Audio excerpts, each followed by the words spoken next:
নমস্কার, ছোট গল্পের ভান্ডার চ্যানেলের পক্ষ থেকে সকলকে আমন্ত্রণ। আজকে আমি আপনাদের পাঠ করে শোনাবো এক হাসির গল্প। গল্পের নাম হলো চালাক আর কিপন। শুরু করলাম আজকের গল্প পাঠ। একবার একজন বস্ত্রহীন, অভাবী কিন্তু চালাক লোক এক ধনাঢ্য কিন্তু কিপন সদাগরের কাছে গিয়ে জিজ্ঞাসা করলো, শুনেছি আপনি খুব দয়াবান ও সহৃদয়।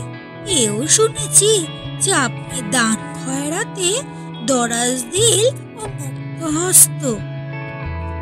রিপুন সদাগর এবং বিধি অযাচিত প্রশংসায় চার পরনায় খুশি হয়ে বিগলিত চিত্তে বললেন, হে লোক, তাই বলে বুঝি? দরিদ্র লোকটি বলল, বলে মানে চারিদিকে তো সে কথাই রাষ্ট্র হয়েছে দেখছি। ধনবান বলল, বড়ই চিত্ত সংবাদ দিলে হে মনুষ্য, বলো তোমার জন্য আমি কি করতে পারি? অভাবগ্রস্ত মানুষ বলল, আমি যদি এক্ষণে আপনার গৃহ সম্মুখে দেহ রক্ষা করি তাহলে আপনি কি করবেন?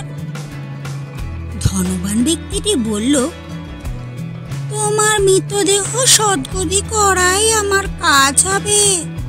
তার আগে নতুন বস্ত্রে তোমার দেহ আচ্ছাদন করব। দুঃখী বস্ত্রহীন মানুষটির মুখে হাসি ফুটল।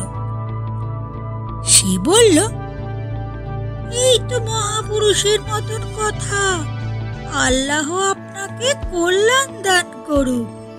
তো দেহ অবসানের পর যখন আমার দেহ লাল বস্ত্রে আচ্ছাদন করবে, তখন আমার এই প্রিয় দিগম্বর দেহকে এখনই নতুন বস্ত্রে আচ্ছাদন করে আমার চক্ষুকে লজ্জামুক্ত করুন। মৃত্যুর পর চোখ বুজে যাবে, তাই নগ্ন অবস্থায় লাশ দাফন করলেও চক্ষু লজ্জায় বঞ্চিত হব না। নমস্কার, আমার গল্প পাঠ এখানেই শেষ হলো।